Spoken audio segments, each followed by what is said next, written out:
Ravi de partager ce moment avec vous. Alors, en préambule, avant la présentation, n'hésitez pas à noter vos questions sur un carnet ou dans le chat qui est en bas de votre écran, afin d'être sûr qu'on n'oublie rien en route et qu'on puisse répondre à l'ensemble de vos questions, interrogations. On pourra également avoir une session questions-réponses en ouvrant les micros à la fin également, si vous souhaitez poser des questions en live. Donc, Mehdi Zouari, donc j'ai cofondé Atoa avec Guillemette, avec un peu l'envie d'amener ce que peut apporter la tokenisation dans la vie de monsieur et madame tout le monde. Et donc, la façon de le faire, c'était de donner facilement accès à ce que peuvent apporter des actifs comme l'immobilier depuis son canapé. En général, immobilier depuis son canapé, c'est pas trop quelque chose qui va de soi. Et donc, pour faire ça, donc moi, j'ai piloté la transformation digitale de deux grands groupes en France. Auchan, que probablement tout le monde connaît, Desco et Caveau, que moins de gens probablement connaissent. Et donc, à cette occasion-là, j'ai pas mal travaillé sur ce que la blockchain pouvait apporter à ces entreprises. Et donc, j'ai attrapé le virus un peu en mode autodidacte, comme beaucoup de gens qui ont adopté ça à la première heure. Et donc, j'ai commencé à travailler sur Atoa. Et on s'est rencontrés sur la route avec Guillemette et on s'est dit que c'était probablement une bonne idée. L'histoire nous a pour l'instant donné à peu près raison de monter ce projet ensemble. Voilà, donc moi, je porte vraiment le sujet, alors on va dire un petit peu, on va dire stratégie pour prendre un mot un peu pompeux, la partie produit, donc tout ce qui va être le développement de la plateforme et fonctionnement de la plateforme. Et je passe aussi beaucoup, beaucoup de temps sur les sujets juridiques et réglementaires qui sont évidemment indissociables de projets comme le nôtre. De mon côté, Guillemette Deprel, moi j'ai une formation en finance et je travaille dans l'immobilier, donc dans l'investissement immobilier depuis un peu plus de 20 ans. J'ai travaillé notamment pour un grand groupe multinational, donc sur des grosses acquisitions et j'ai lancé mon propre cabinet il y a une grosse dizaine d'années avec un leitmotiv qui était de rassembler des investisseurs pour réaliser des opérations, notamment, quasi essentiellement, de rénovation d'immeubles à plusieurs, donc sous diverses formes, formes associatives, avec des ASL, formes de club deal. Et donc, c'est également en cherchant à démocratiser encore plus l'accès à ce type de projet que j'ai rencontré Mehdi et que nous avons monté à toi. Donc, sur comment investir dans l'immobilier. Donc, à partir de 50 euros, euh, là, on pense que c'est accessible à peu près tout le monde. Donc, on va passer sans plus tarder à... Alors, excusez-moi, j'ai encore des gens qui arrivent. À l'investissement dans l'immobilier. Alors, c'est aussi une des raisons pour lesquelles nous avons choisi l'immobilier comme actif à tokeniser, c'est que l'immobilier intéresse tout le monde. Juste pour rappeler, en France, on est une grosse population donc, de propriétaires de leur résidence principale, hein, à 57%. Et parmi les gens qui sont locataires, 61% pensent que c'est important, que c'est un objectif de vie de devenir propriétaire. Et ce pourcentage monte même à 80% pour la population 18-34 ans. Donc ça reste un vrai objectif d'acquérir de l'immobilier, donc avant tout pour se loger, mais également pour faire de l'investissement locatif, hein. Donc l'investissement refuge dans la pierre, c'est pas une vue de l'esprit, puisque 47% des Français envisagent de faire un investissement immobilier locatif. Pour autant, Comme vous le savez sans doute, investir dans l'immobilier, c'est pas forcément facile, c'est pas un long fleuve tranquille. C'est une expérience qui peut être difficile et anxiogène pour beaucoup de gens, puisqu'il y a beaucoup d'épreuves à passer, d'où le petit bonhomme qui saute les différentes difficultés de l'investissement dans l'immobilier. Tout d'abord, c'est pas accessible à tout le monde, hein. L'immobilier reste cher et demande surtout en ce moment, demande d'avoir un apport assez conséquent, mais également une situation financière qui est, donc, aux yeux des prêteurs, donc des banques, solide et pérenne. Donc, ce qui veut dire principalement CDI pour pouvoir faire un emprunt bancaire, ce qui exclut de fait de nombreuses personnes qui peuvent avoir des emplois un peu plus, entre guillemets, instables, en CDD, en freelance, des entrepreneurs avec moins de 3 ans de bilan, ce qui exclut beaucoup de gens du crédit. L'immobilier, c'est aussi beaucoup de frais, hein. On a des droits de mutation qui augmentent encore cette année, donc c'est pas du tout négligeable. On a généralement également des frais d'entremise, donc on va dire d'agents immobiliers pour l'acquisition. C'est ensuite des compétences techniques à acquérir, notamment quand on doit faire des travaux, trouver les bons artisans, ne pas se faire avoir. Voilà, ça reste que des choses qui demandent un certain nombre de compétences. Et ensuite, on a tout un volet de compétences juridiques et fiscales à acquérir, notamment sur ce qui va être la gestion locative et la fiscalité, là aussi, pour pouvoir optimiser. Et enfin, l'immobilier, c'est un secteur d'investissement qu'on appelle illiquide. Alors, ça peut faire rire certaines personnes de penser que la pierre puisse être liquide, mais c'est notre objectif. Euh, Aujourd'hui, ce qu'on appelle un investissement immobilier illiquide, c'est que ça ne peut pas être revendu en un claquement de doigts. La revente suit elle aussi un processus qui est long et relativement coûteux. Donc voilà, un investissement que tout le monde veut faire, mais un investissement qui n'est pas forcément accessible à tout le monde et qui nécessite du temps et des compétences et une complexité qui grandit d'année en année. Donc, c'est là où nous, on intervient. Et je vais laisser la parole à Mehdi qui va vous présenter notre solution.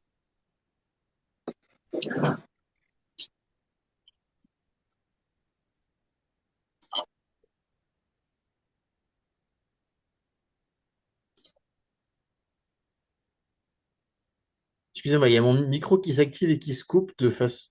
Ça a l'air d'aller.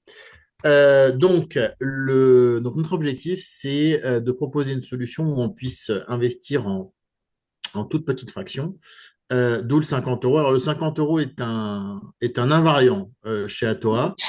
Quand on est en marché primaire, c'est-à-dire au moment où on fait la souscription d'un projet, la part vaut toujours 50 euros. C'est le nombre de parts qui évolue. Et ensuite, dans le cycle de vie des projets, évidemment, la valeur de chacune des parts étant calquée sur le sous-jacent, elles vivent chacune leur vie. C'est de faire ça avec un montage qui est d'un très haut niveau de sécurité pour l'investisseur, mais qui soit aussi pensé pour et à la fois la régulation et la fiscalité européenne en général et française en particulier. Pouvoir percevoir simplement les bénéfices de son investissement et être capable de revendre facilement tout ou partie des parts qui sont acquises. Donc ça, c'est un de nos gros sujets, si ce n'est notre gros sujet de l'année 2025. D'où effectivement le fait de rendre la pierre un petit peu plus liquide. Et on fait ça en matérialisant chacune de ces petites fractions de 50 euros sous la forme d'un token. Donc un token, qu'est-ce que c'est? C'est un objet digital qui est enregistré dans un registre informatique qu'on appelle la blockchain. Voilà, et donc vous avez vu forcément passer plein de noms de tokens devant vous. Donc les premiers tokens dont on peut parler, c'est le Bitcoin et l'Ether. Sauf que donc, ce sont des crypto-monnaies, mais l'objet digital est ce qu'on appelle un token. Et ben, simplement, ben, un Bitcoin, ça matérialise la valeur d'un Bitcoin, et on peut utiliser la même technologie pour matérialiser la valeur d'un actif réel. Voilà, et donc nous, on crée un petit objet digital pour chaque fraction de 50 euros qui correspond à un morceau du projet immobilier.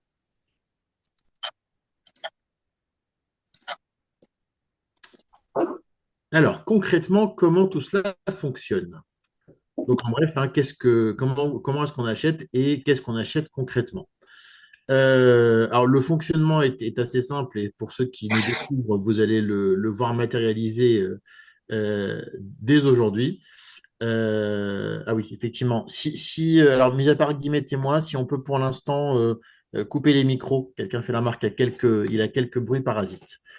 Euh, donc, on procède, nous, soit en direct, soit accompagné de partenaires spécialisés, comme c'est le cas pour le projet qu'on lancera à 13 heures, de différents projets. Et donc, on fait le choix de quel projet on souhaite présenter sur la plateforme et lesquels on rejette.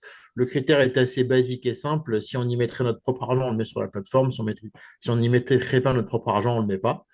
On publie donc ce projet qui est sous compromis donc en présentant avec le plus de détails possible le projet, combien doit être collecté pour le réaliser. En parallèle de cette collecte, donc évidemment, l'ensemble de nos clients doit fournir des documents pour un contrôle de conformité réglementaire, donc une pièce d'identité et un IBAN. Et arrivé en fin d'opération, donc on s'assure que l'ensemble des paiements sont arrivés, que l'ensemble des comptes sont vérifiés, on clôture l'opération et on procède, pardon, à la signature de l'acte authentique d'acquisition du bien immobilier.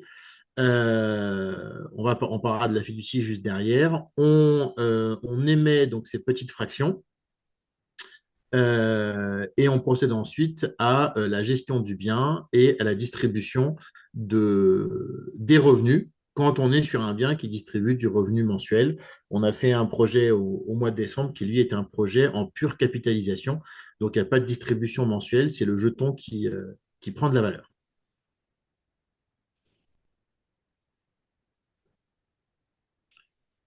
Et ensuite, donc mensuellement, vous avez donc alors un exemple ici sur des projets fictifs. Aucun de ces projets ne correspond à un des 9 projets qu'on a financés. Donc sur chaque projet, on a une partie. Pardon, je la refais. On peut avoir une partie de cash reversé. Sur le projet capitalisant, on n'en avait pas. Et une partie qui est la rentabilité cible. Donc la rentabilité cible embarque aussi une plus-value à la revente, sachant que les plus-values à la revente que nous on présente, on ne vous met pas d'hypothèse comme quoi le bien va prendre X% par an de façon mécanique. Dans le marché actuel, après les 3 années qu'on vient de vivre, ça serait un peu de la boule de cristal.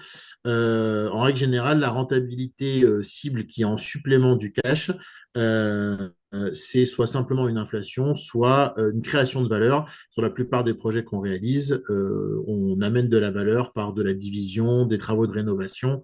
Voilà, et donc c'est ça qui crée la différence entre la partie cash reversée chaque mois et la rentabilité cible.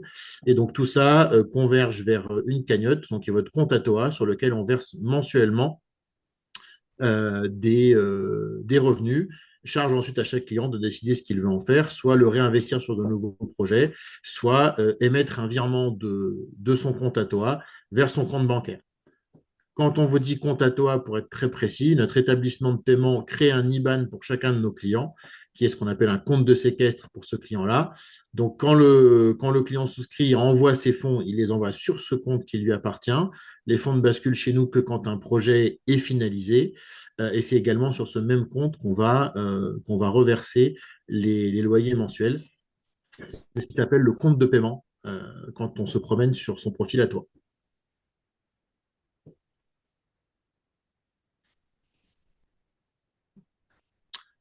Quand on vous parle de morceler un actif, ça veut dire qu'on ne morcelle pas une dette, on morcelle un vrai droit sur le bien. Donc, ce vrai droit sur le bien, il peut être morcelé une indivision, il peut être morcelé des parts sociales. Basiquement, on met le bien dans une société, une SCI, pour prendre le montage qui parle à tout le monde, et mettre dans ces petites fractions des parts de cette SCI. Alors, c'est pas le choix qu'on a fait. Alors, pour un certain nombre de raisons, si on parle de parts de SCI, typiquement, c'est parce que chaque fois que vous allez avoir une transaction, donc revendre en marché secondaire, cette transaction va être taxée. Donc, on a cherché un modèle où on ait un vrai transfert de propriété du bien, mais sans le faire sous une forme qui allait générer de la fiscalité. Et donc, le choix qu'on a fait, c'est d'utiliser ce qu'on appelle une fiducie sûreté, alors qui normalement est quelque chose que la plupart des gens ici ne connaissent pas. Donc, il y a trois acteurs autour d'une fiducie. Donc, le constituant qui est Atoa. Donc, c'est nous qui allons demander la création de cette fiducie, qui allons demander à un tiers réglementé de rédiger le contrat de règles qui régit cette fiducie et d'assurer le transfert de la SCI qui possède le bien dans cette fiducie. Et donc, cette fiducie va devenir le propriétaire au sens foncier du terme du bien. Donc, ça veut dire que si demain je vais voir un notaire et je lui dis, bah, tiens, je voudrais vendre cet immeuble, il va me dire, bah oui, mais il y a un petit problème, c'est qu'il n'est pas à vous cet immeuble, il appartient à telle fiducie. Alors, ce n'est pas une association, ce n'est pas une société, c'est un registre à part, hein, c'est un statut juridique propre fiducie, qu'on connaît moins, beaucoup plus répandu chez nos voisins allemands et suisses. C'est en train petit à petit de se démocratiser en France. Donc le deuxième acteur, c'est le fiduciaire, le fameux tiers réglementé. Après avoir accompagné, on va dire, la création de la fiducie, lui, son rôle, c'est de garantir que le contrat, les règles qui régissent la fiducie sont effectivement appliquées. On va prendre un exemple extrême. Atoa disparaît, c'est pas prévu, je vous rassure, mais évidemment qu'on prévoit aussi le cas le plus extrême. Dans ce cas-là, ce qu'on a demandé aux fiduciaires, c'est de procéder à la mise en vente des biens immobiliers et de distribuer le produit de la vente au prorata des jetons que possèdent les investisseurs. Voilà, donc c'est vraiment là pour le coup un modèle qu'on choisit en fonction du choix de l'entreprise. Si on avait par exemple choisi de transférer une indivision, bah, on aurait créé une indivision horrible avec 400 investisseurs. Donc c'est pas le choix qu'on a fait. On a fait le choix de la simplicité et du fait que chacun récupère son dû. Et enfin, le troisième acteur, c'est ce qu'on appelle le bénéficiaire. Donc c'est celui pour le bénéfice duquel la fiducie porte la propriété de l'actif. Et donc, c'est lui qui récupère le bénéfice de la fiducie s'il y a quelque chose qui ne fonctionne pas comme c'était prévu au départ. Et donc, on est bénéficiaire au prorata du pourcentage de jetons qu'on possède. On est bénéficiaire du pourcentage pardon, des droits qui correspond au pourcentage de jetons qu'on possède sur le projet. Alors, si vous avez des questions sur ce point-là, n'hésitez pas. J'essaie de ne pas faire trop long. Je sais que c'est un sujet qui est très technique. Si vous avez des sujets sur la fiducie que vous voulez creuser, on y reviendra avec plaisir dans les questions-réponses.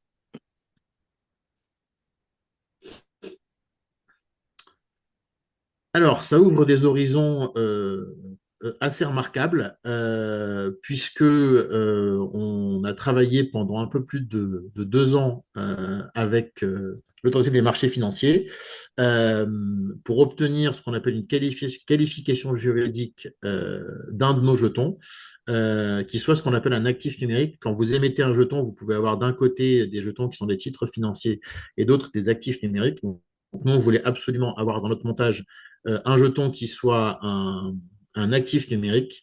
L'avantage de ça, c'est que sous une régulation européenne qui s'appelle MiCA et donc l'agrément qui va avec s'appelle le CASP, on peut proposer beaucoup de choses à nos clients. Le premier, c'est un marché secondaire facilité, donc une vraie bourse d'échange autour de nos jetons, et à nouveau régulé sous régulation européenne. Un achat de ces fameux jetons actifs numériques en crypto en sursis d'imposition. puisqu'on travaille dans ce qu'on appelle un échange d'actifs numériques contre autres actifs numériques. Le fait de conserver les jetons pour le compte de nos clients et donc donner accès à tout ça à des clients qui ne sont pas du tout familiers avec la blockchain et avec la manipulation de tokens, ou du nantissement, ou ce qu'on appelle également prêt sur collatéral, pour les clients qui souhaitent avoir accès à ce type de service. Voilà, donc le Atoa existe depuis bientôt 3 ans. Notre premier projet aura 2 ans dans un mois. Et pendant tout ce temps, voilà, on a travaillé avec le régulateur parce que c'est quelque chose de nouveau qui n'existe pas du tout aujourd'hui, ce que vous avez sous les yeux. Donc ça a pris beaucoup de temps pour échanger, pour obtenir la validation du fait que ce fameux jeton dont je vous parlais serait un actif numérique par le régulateur. Et on est très fiers de ça parce que, comme vous le voyez, ça ouvre des horizons de cas d'usage très intéressants.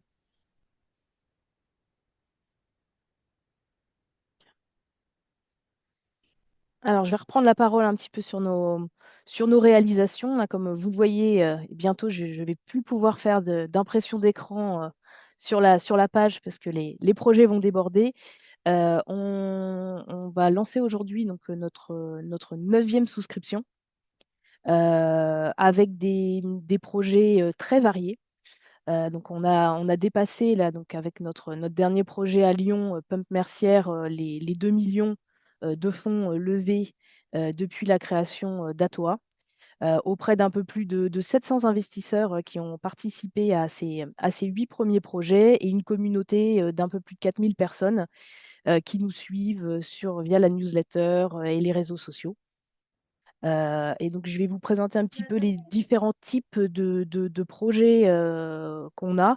Euh, le premier projet qu'on avait, et donc je pense qu'on en refera pour le moment, c'est un petit peu un projet unique. C'était donc un immeuble entier à Niort qui a été acheté partiellement occupé. Donc, dans tous nos projets, l'objectif, comme l'a précisé Mehdi, c'est la création de valeur. Donc, tous nos projets vont avoir un impact et d'une manière ou d'une autre, on va créer de la valeur sur ces actifs. Donc, typiquement, cet immeuble à Niort qu'on avait acheté était euh, dans son jus, si on peut dire, hein, donc relativement en mauvais état. Les appartements étaient clairement datés. Et l'objectif sur cet immeuble-là, c'est de rénover les appartements au fur et à mesure du départ des locataires. Donc aujourd'hui, il y a 5 appartements dans cet immeuble.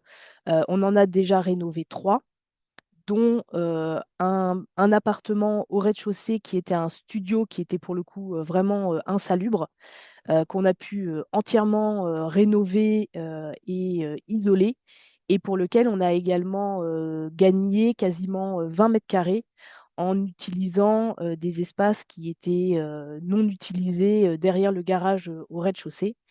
Et donc, d'un petit studio vétuste, on l'a transformé en un T2 beaucoup plus confortable avec un petit extérieur qui est loué en location courte durée.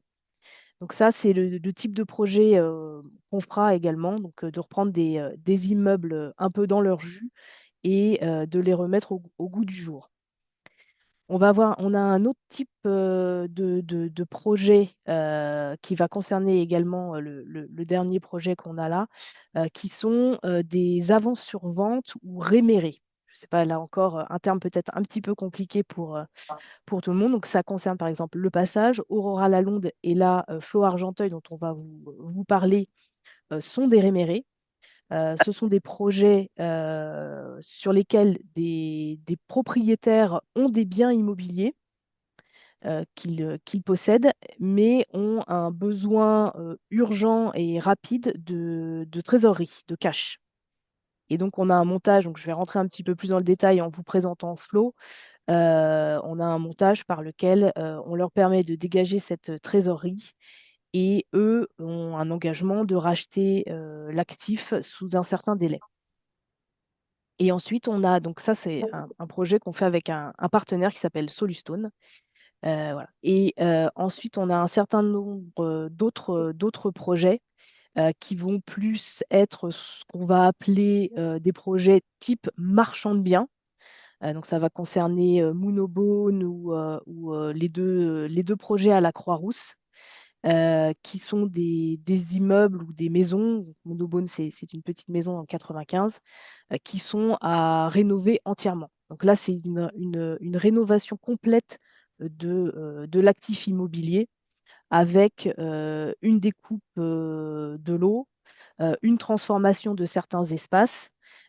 Typiquement, pour vous donner un exemple sur Pump Mercière, donc c'est l'opération concernée par Atoa ne concerne que le troisième étage. Donc, on achète un, un plateau au troisième étage dans le cadre du projet global de rénovation de l'immeuble. Et c'est un plateau qui était à usage commercial et qu'on va transformer en 3 lots en location courte durée. On améliore à la fois, bon, bah, bien évidemment, la qualité et l'isolation des lots, et on profite du fait que c'était une destination commerciale pour le laisser en destination commerciale et être complètement conforme avec la nouvelle législation à Lyon sur les meublés de tourisme et donc pouvoir exploiter des locations courte durée d'une manière complètement légale. Donc, voilà un petit peu les différentes typologies d'actifs. Et clairement, ce sont bah, des valeurs qui séduisent nos investisseurs, hein. Depuis le début, on a un engouement et les projets partent effectivement de plus en plus vite. Euh, on ne se contente pas juste de vous faire investir pour toucher un rendement. On veut vraiment faire participer nos investisseurs à des projets de transformation, de rénovation d'immeubles anciens ou d'immeubles obsolètes, tout en permettant à chacun de pouvoir investir avec bah, notre petit ticket d'entrée sur les projets. Pour vous donner un aperçu, sur nos derniers projets, on a des gens qui investissent avec 50 euros et des gens qui investissent avec 50 000 euros. La solution touche et répond à des besoins très divers. Effectivement, cette tokenisation permet d'agréger des investisseurs au profil très différents et qui constituent leur portefeuille à leur rythme et selon leurs moyens.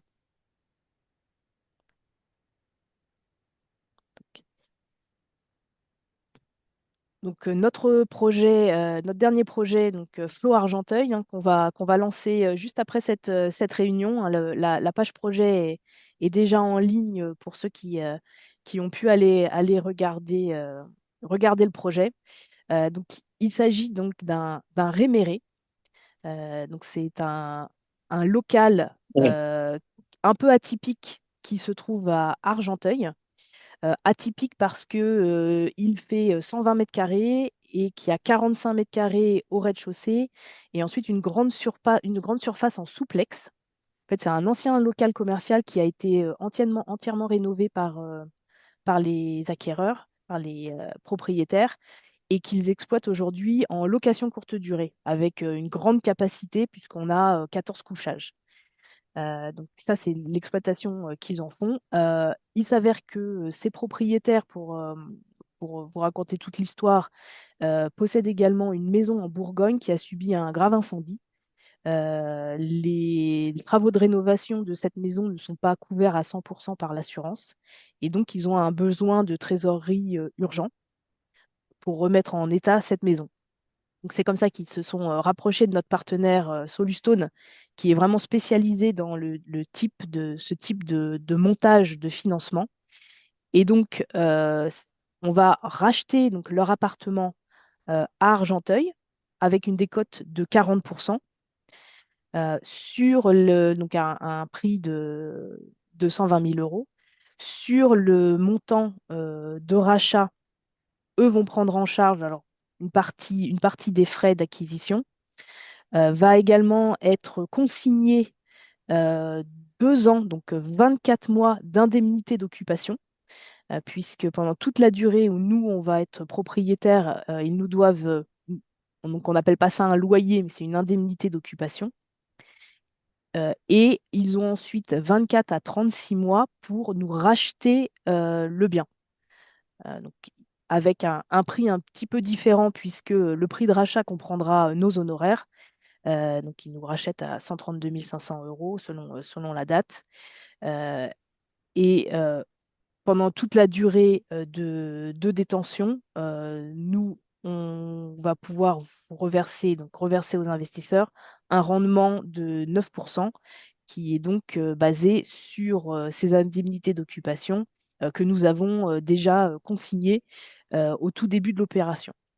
Donc c'est voilà, un investissement qui est sécurisé à la fois par son prix d'achat très décoté, c'est-à-dire que dans le cas où, pour une raison ou une autre, les propriétaires n'étaient pas en mesure de racheter l'actif au bout du délai maximal qui est de 36 mois, dans ce cas-là, Atoa peut le revendre, peut le conserver pour lui-même le mettre en exploitation, sachant que effectivement, on a 40% de décote qui nous sécurise complètement sur le prix éventuel de revente. Et on a une sécurisation également, puisque l'indemnité d'occupation, on a déjà Hum, l'argent Vidéo, une présentation pour dans... 24 mois. Ça va? Hop, tu as Excusez-moi, coupé. Oui, bah ouais, c'est bon. c'est bon, j'ai coupé. Voilà, on a déjà 24 mois d'indemnité d'occupation qui nous assure qu'il n'y ait pas de difficulté pendant toute cette période pour pouvoir reverser le rendement euh, distribué. Alors, élément important, quand on dit qu'on est sécurisé par la décote, ça ne veut pas dire que si les propriétaires initiaux ne rachètent pas, on a récupéré le bien avec 40% de décote. Ça, c'est un élément important, on y Oui, tient beaucoup. Si on est amené à revendre le bien, on va récupérer le prix de départ, donc on va rendre le capital de départ à nos clients, de la même façon que si les propriétaires avaient racheté. On va récupérer la rémunération d'Atoa et on va rendre ce qu'on appelle le complément de prix aux propriétaires initiaux. Ça, c'est un élément essentiel de notre modèle. Ceux qui connaissent le réméré historique, c'est si jamais ça se termine mal, effectivement, l'acheteur récupère le bien avec 40% de décote. Ce n'est pas le choix qu'on a fait sur nos projets. Donc effectivement, si on cherche de la rentabilité pure et dure, on peut aller chercher des projets de ce que nous on appelle des rémérés classiques commercialisés par d'autres canaux. Nous, on part du principe que si on veut avoir des projets avec des biens de grande qualité, avec un rendement distribué très intéressant, encore plus pour un projet en région parisienne à 9%, c'est déjà une très belle opération et on peut être dans une relation gagnant-gagnant avec les vendeurs en disant qu'effectivement, si en bout de course, les choses sont un peu plus compliquées, nous n'avons pas et nos investisseurs n'ont pas d'intérêt à ce qu'un réméré se termine mal. Parce que de toute façon, que ce soit racheté par les vendeurs initiaux ou revendu, on récupérera la même somme. Voilà. Donc on va plutôt chercher à ce que tout se passe bien jusqu'au bout.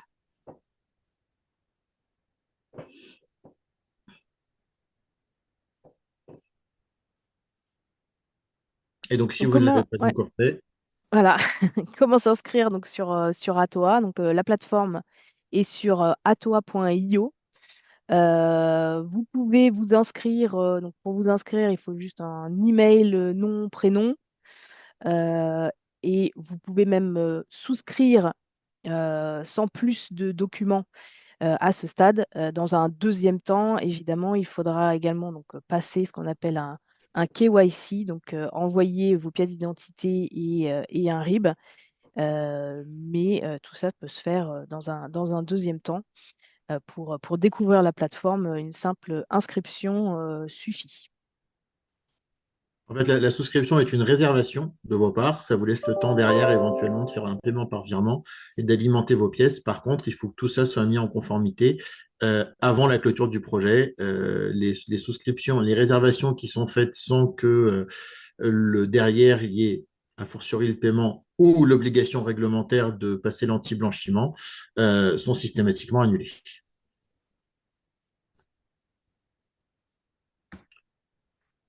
Eh bien, écoutez, on vous propose du coup de prendre, je crois qu'il y avait pas mal de questions dans Ouais, le il y chat. a des questions. Je suis en train de regarder. L'intérêt d'avoir des parts sous forme de token, peut-être plutôt que sous une autre forme, sous une autre forme fractionnée, j'imagine. Alors, le premier sujet, au-delà du token, c'est effectivement le montage. Donc, le fractionnement, comme vous l'avez compris chez nous, c'est une quote-part de revenu et une quote-part de droit sur la fiducie. L'intérêt principal du token pour, on va dire, monsieur et madame tout le monde. Après, on parlera des gens qui sont plus à l'aise avec la partie blockchain. C'est que les services que j'ai montrés tout à l'heure, donc l'accès à un marché secondaire facilité, ça, il faut un token et un token qui soit un actif numérique pour pouvoir accéder à ça, puisque pour faire un marché secondaire facilité sur des titres financiers, obligations, actions, il faut l'agrément de la bourse. Permettre à deux particuliers qui ne se connaissent pas de publier la vente d'un titre financier et de l'acheter, donc d'opérer un carnet d'ordre, c'est le métier de la bourse et donc il faut l'agrément d'Euronext pour faire ça, ce qui est évidemment inaccessible pour des petites, moyennes, voire certaines grosses structures.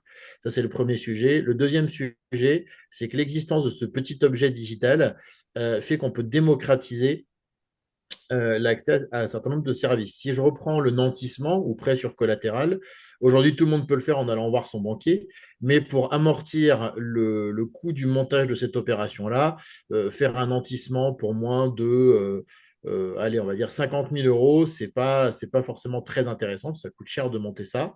Là, on est sur un principe où vous déposez en garantie ce petit objet auprès de votre prêteur, qui peut être une banque ou qui peut être un ensemble d'investisseurs qui ont mis de la liquidité à disposition.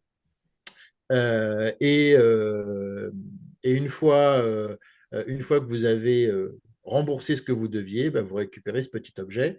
Et donc, ça permet de donner accès à du nantissement pour des montants beaucoup plus faibles. Donc, ça, c'est le premier sujet pour monsieur et madame tout le monde, c'est la démocratisation d'un certain nombre de services auxquels on peut accéder. Ensuite, pour des gens qui sont plus à l'aise avec la partie blockchain, bah, c'est de pouvoir conserver par soi-même les jetons qui sont la preuve de ses droits à la fois sur le revenu et sur la fiducie, et de ne pas dépendre d'une entité centralisée qui va les conserver. On a un sujet qu'on va traiter avec un groupe de clients dans le courant de l'année, qui est de dire quel est le niveau de contrôle qu'on réimplémente chez Atoa sur certains jetons, parce que nos jetons actuellement sont complètement décentralisés. Et donc, on a eu des questions, même de clients qui sont à l'aise avec la tokenisation, de dire oui, mais si je décède sans laisser l'accès à mes jetons, si je me fais hacker, comment Atoa peut m'aider? Donc, il faut qu'on trouve le bon équilibre entre le fait d'être totalement décentralisé et le fait de pouvoir accompagner un client qui a une difficulté. Voilà. Donc voilà tout ce que le token permet. C'est pas un coup de peinture marketing d'avoir mis du token et de la blockchain. C'est un apport de valeur essentiel dans notre modèle. Alors, bah, attends, pour continuer sur les jetons, le Oui. marché secondaire, peut-être, hein, il y a une question aussi. Comment est organisé le marché secondaire? Alors, il n'y en a pas encore aujourd'hui. On va avoir deux phases sur le marché secondaire. On est en train d'opérer des tests sur ce qu'on appelle un marché secondaire de gré à gré. Donc là, c'est-à-dire qu'on a deux clients qui se mettent d'accord pour une session entre des jetons et un prix. Et donc, nous, on vient opérer la transaction et opérer la partie contractuelle. Et on a un deuxième sujet qui sera au mieux pour fin d'année, de façon plus confiante pour début 2026, qui sera un marché secondaire où vous remettrez en vente des jetons comme vous pourriez le faire sur n'importe quelle plateforme de bourse, en disant voilà, je voudrais vendre tant de jetons et je les propose à tel prix. Et en face, vous avez un carnet d'ordre avec des acheteurs qui disent bah, tiens, tel jeton m'intéresse à tel prix. Et dès qu'il y a un matching qui se fait, bah, vous récupérez le produit de la vente. Voilà. Mais à nouveau, pour faire ça, il faut le faire sous régulation MICA autour d'actifs numériques. Sinon, il faudra aller sur un listé sur une bourse, ce qui n'est pas possible quand on émet des petites parts sur un très grand nombre de projets différents. Alors après, une question sur les critères de sélection des projets, rentabilité locative, plus-value à terme, durée. Oui, alors effectivement, premier critère, de toute façon, c'est la qualité intrinsèque du projet, hein. Donc ça va être la qualité de sa localisation dans un bassin économique dynamique et la qualité de l'immeuble. Et ensuite, c'est effectivement la capacité qu'on a à créer de la valeur, hein, donc de la plus-value à terme. Donc, on est sur des projets où il va y avoir, mis à part les rémérés qui sont un petit peu spécifiques, mais où il va y avoir des travaux de rénovation énergétique, des travaux de transformation d'actifs, de découpe de l'eau. Ça va être principalement ce type d'actifs. Euh, Beaucoup en pleine propriété, donc si possible sur des immeubles complets. Bon, après, évidemment, quand on est à Lyon sur des gros immeubles, c'est un petit peu plus compliqué en termes de budget, mais complètement faisable dans des villes un petit peu plus petites. Mais oui, c'est principalement notre leitmotiv création de valeur, donc pouvoir à la fois vous reverser un rendement pendant la durée de vie du projet, pendant la durée de détention et s'assurer d'une plus-value à la revente. Concernant la durée, alors c'est vrai que tant que le marché secondaire n'est pas complètement mis en place, on a plutôt favorisé les projets relativement courts, avec des projets entre globalement 2 ans et 2 et 5 ans, on va dire, même si Niort est un petit peu plus long. Euh, mais dès qu'on aura un marché secondaire qui sera en place et efficace, euh, on pourra complètement imaginer de faire des acquisitions d'immeubles avec en vue une détention long terme, voire très long terme, puisque les investisseurs, donc les détenteurs de jetons, pourront les revendre quand ils souhaiteront sortir. C'est un peu l'objectif. Comment se rémunère à toi? Alors, on a deux manières, deux façons de se rémunérer.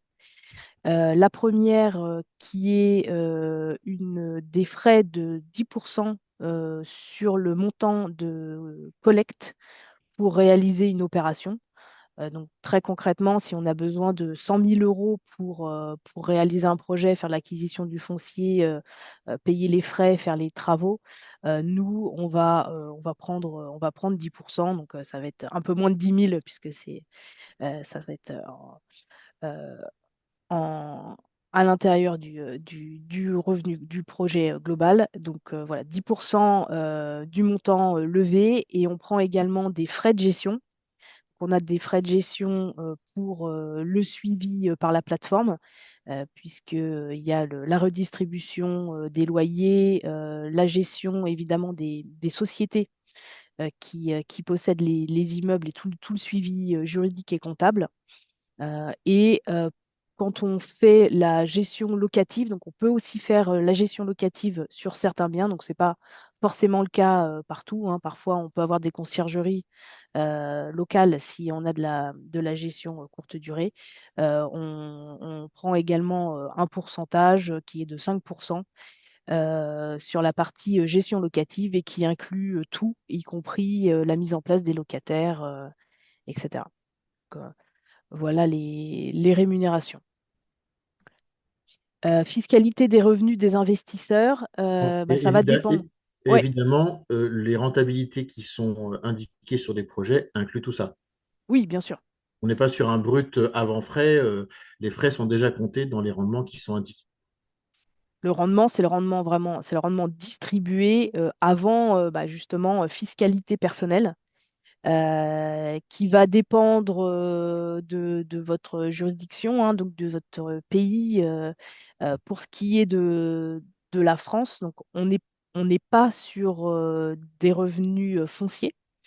Donc on est sur des revenus de produits financiers, donc des revenus mobiliers.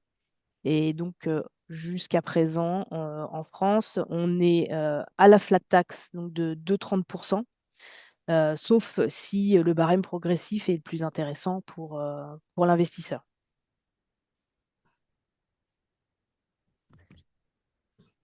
si tout ça c'est clair, donc une opération rémérée à 12%, oui. Ouais, si- Ouais, c'est possible, hein, effectivement. Les rémérés ont quand même une petite tendance, enfin les taux de rentabilité ont quand même une petite tendance à baisser euh, ce, ce ces qui, derniers temps. ce qui est complètement normal, hein. Mm. Dans l'investissement, on a des couples rendement-risque. Quand quelqu'un donne comme garantie de céder son bien immobilier avec une forte décote, c'est-à-dire qu'il sécurise fortement une concession qui sécurise fortement le capital de, des investisseurs qui viennent acheter le bien. Donc un couple rendement risque où quelqu'un fait un gros effort pour sécuriser le capital et qui verse du 12%, même du neuf aujourd'hui, hein, on va être très honnête avec vous, ça reste une anomalie de marché. Quand on vous dit que quand un cycle de bourse se passe bien, ça donne du 8% par an, vous dire que vous avez quelque chose qui est sécurisé par une forte décote sur un bien immobilier et qui vous rémunère à deux chiffres, c'est une anomalie de marché. Parce qu'aujourd'hui, il y a une demande qui est supérieure à l'offre. Probablement que dans le temps, le vrai bon niveau de rémunération d'un réméré, c'est plutôt aux alentours de 6-7 qu'un rendement à deux chiffres. Alors, est-ce que l'émission sera rediffusée? Oui, c'est enregistré, ça sera envoyé à toutes les personnes inscrites au webinaire. Est-ce que la fiducie est considérée comme propriété économique? Alors, je sais pas ce que veut Alors, vraiment dire ce terme, je sais pas ce que oui, dire. alors, je vois les questions. Alors, la question, alors, si la question veut dire est-ce que quand je suis bénéficiaire d'une fiducie, je suis considéré comme propriétaire foncier du bien, la réponse est non. Vous avez des droits sur ce véhicule qui, lui, est propriétaire foncier. Voilà. Donc redevable de la taxe foncière, de tout ce que vous voulez, mais avec une transparence fiscale. C'est-à-dire qu'il n'y a pas une fiscalité spécifique qui est liée à la fiducie. Donc le premier point, c'est, voilà, si on parle de propriété au sens traditionnel du terme, non, vous n'êtes pas propriétaire du bien immobilier. Vous avez des droits sur ce véhicule qui, lui, possède le bien via la SCI qui l'a récupéré. Les risques encourus, ils sont les mêmes que globalement si on était propriétaire du bien, c'est-à-dire que la fiducie porte le bien, ce bien sera revendu. S'il y a des événements exogènes qui viennent dégrader la situation du bien immobilier, voilà. Nous, ce qu'on a voulu répliquer, c'est l'expérience d'être propriétaire à plusieurs. Et on a choisi ce mode de propriété indirecte un peu particulier via la fiducie pour les raisons que j'ai expliquées tout à l'heure. Alors, si on parle, alors d'ailleurs, il y a une question sur éthique sans usure, donc je suppose que ça fait référence à des placements conformes à l'éthique musulmane. Là, la réponse est oui, puisque si vous regardez sur notre site, vous avez un certain nombre de projets qu'on a commercialisés.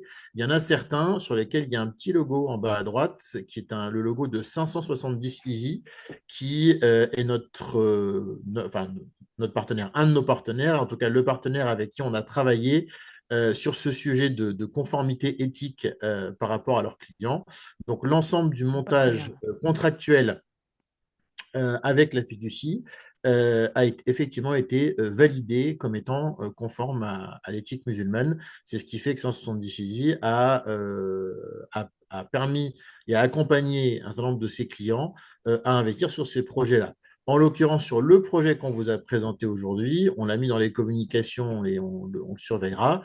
On est sur un montage en réméré. Donc là, ce n'est pas le sujet des contrats, c'est la typologie de montage du réméré qui n'est pas considéré comme conforme à l'éthique musulmane. Donc sur ce projet-là, c'est le projet qui n'est pas conforme. En revanche, l'ensemble du montage contrat de revenus, contrat de fiducie a été validé comme étant conforme. Ah oui. Donc effectivement, si on revient sur nos projets, tous ne sont pas avec le petit logo 566 Easy, puisque certains des projets incluaient notamment une dette bancaire, donc qui n'était pas conforme, et tous les projets en réméré ont également été écartés. Donc on avait une dette bancaire sur Niort, on avait une dette bancaire sur Croix-Rousse. Ok. Qu'est-ce qui vous différencie de la plateforme Realty? Beaucoup de choses. Alors, dans le principe, Realty, c'est aussi de la tokenisation. Alors, on est sur un montage qui est complètement différent puisque sous législation américaine, donc eux, aux États-Unis, tokenisent des parts de sociétés. Donc, c'est des sociétés qui détiennent les actifs et les tokens représentent des parts de ces sociétés. C'est un montage, alors sans rentrer trop dans les détails, qu'on a rapidement écarté, nous, en France, puisque la principale grande différence entre les États-Unis et la France sur les transactions portant sur des titres est qu'en France, on doit enregistrer ces transactions, alors qu'aux États-Unis, vous pouvez vendre vos actions sur un coin de table avec une personne en face au café, et qu'en France, on doit payer des droits de 5% avec un minimum de 25 euros sur les parts de société à prépondérance immobilière. Ce qui fait que dans notre modèle où nous voulions avoir un jeton à 50 euros et surtout la possibilité de, quand vous avez par exemple 1000 jetons à 50 euros, de pouvoir revendre un jeton à 1000 personnes et de ne pas être obligé de revendre vos 1000 jetons à une personne. Si vous vendez 1000 jetons à 1000 personnes, ça veut dire 1000 transactions et 1000 fois 25 euros. Donc, ce qui rend l'opération financièrement euh, impossible. On a des business plans qui ne tenaient plus la route avec ces transactions et donc ce marché secondaire qu'on voulait mettre en place. Donc voilà, d'un point de vue montage, donc on ne pouvait pas répliquer ce que voulait faire Realty. Et d'ailleurs, c'est aussi la raison pour laquelle Realty n'est pas encore en Europe, c'est qu'ils ne pouvaient pas répliquer tel quel leur montage. Après, l'autre grande différence, c'est sur la typologie d'actifs, hein. Realty se focalise principalement sur des actifs qu'on va appeler classe C, donc des actifs de rendement aux États-Unis et principalement à Détroit. Nous, on n'est pas du tout sur cette typologie d'actifs de rendement, puisqu'on est sur une typologie d'actifs où on a plus de ce qu'on va appeler de l'asset management, hein, donc de la création de valeur, notamment via des travaux, via des rénovations. Et on est en France avec vocation de pouvoir proposer bientôt, j'espère, des projets ailleurs en Europe, mais principalement en Europe. Fiscalité sur versement des loyers et des indemnités d'occupation et plus-value. Donc ça, on l'a vu, hein, selon votre pays de résidence fiscale. Chez nous, effectivement, c'est la flat tax. Donc à voir selon le pays ce qui est prévu pour les valeurs mobilières. Alors on ne fournit pas un IFU puisqu'on n'a pas d'obligation de prélever l'impôt à la source.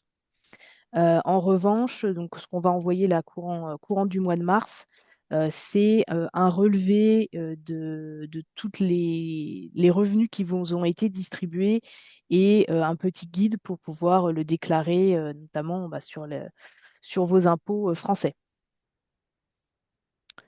Voilà. Mehdi, je te laisse sur la question de Karim. Acceptez-vous les achats en crypto? Alors, oui, entre guillemets, au coup par coup, avec quelques obligations, entre autres, vous avez nos différents contacts par mail ou nos réseaux sociaux. On ne prend les paiements crypto qu'à la demande et après que j'ai réalisé une visio avec le client concerné, en particulier sur le sujet fiscal, voilà, qui est un sujet essentiel.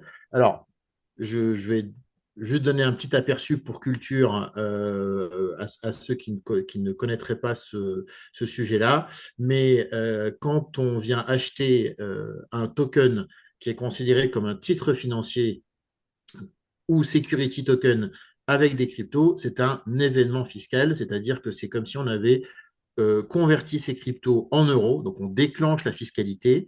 avant de venir acheter ce security token ou titre financier.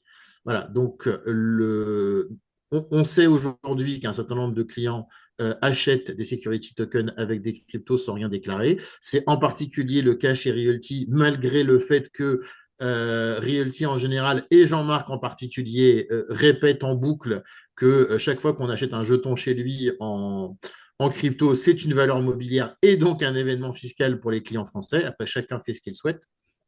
Voilà. Mais donc, il y a ce point à faire obligatoirement. Et ensuite, effectivement, on ouvre à la demande le paiement crypto, qui est une option qu'on propose aujourd'hui. Voilà. Mais ce n'est pas une option qui est ouverte à tous les clients sans le minimum de devoir de conseil et d'attention sur ce sujet-là. Ça sera différent quand on proposera notre montage complet et en particulier l'actif numérique qui lui permettra à des clients qui viennent en crypto d'être en transparence, en report fiscal.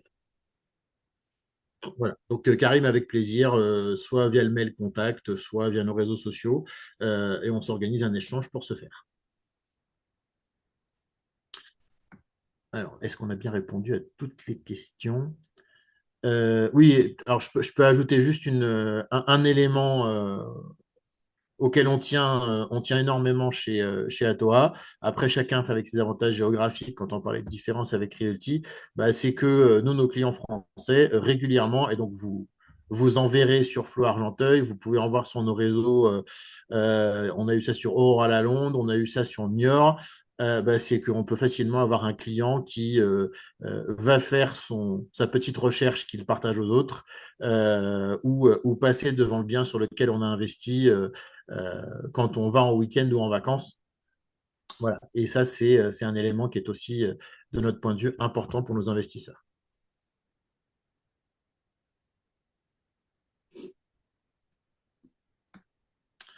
Alors, je pense qu'on a fait le tour de toutes les questions qui étaient par écrit.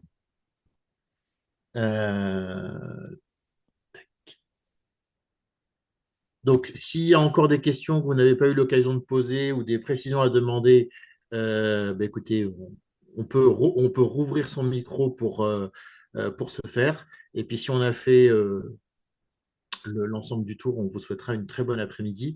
Alors, profitez-en. Là, on est sur la fin. On a fait, on va dire, toutes les questions générales. Si vous avez une question particulièrement pointue sur un sujet, voilà, on prend, hein, même si c'est des questions voilà, voilà, ça peut être, s'il y a des questions complémentaires sur le côté finance éthique musulmane, ça peut être des sujets plus blockchain. Voilà, n'hésitez pas. Super, bah écoutez. Merci Florence. Merci. Ravi d'avoir été clair. Alors, pour investir, faut-il juste s'inscrire sur la plateforme? Alors, je répète, oui, il suffit de s'inscrire pour accéder au projet, pour faire une souscription. La souscription n'est qu'une réservation sur le projet.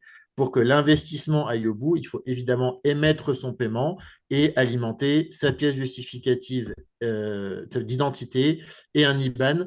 Pour les pièces justificatives d'identité, on vous recommande fortement une photo prise au smartphone.